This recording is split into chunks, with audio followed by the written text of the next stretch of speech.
জানুয়ারি সাটিত বইয়া মাটির হাঙ্কিতে খাইতাম, একটু পরে দাদি আইয়া খান্দাত ঘুমাইতা, খাঞ্চনওয়ালা খাঙ্গাল সাধুর কিচ্ছা শুনাইতা।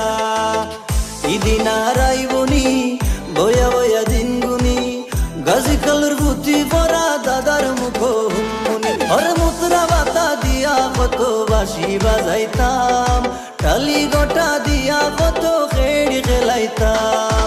চলদা গাতিক তিক খনে বন্দি গুল্লা খেলা, রঙ্গে ডঙ্গে গান গাইয়া সময় কাটতো বালা। কন্যাকের খেলমুনি টুফা টুফি খাইমুনি, আষাঢ় আর শ্রাবণ মাসে তুকুতে খেলা খেলমুনি। হরে মুদ্রা বাতা দিয়া কত বাঁশি বাজাইতাম, টালি গোটা দিয়া কত খেড়ি খেলাইতাম।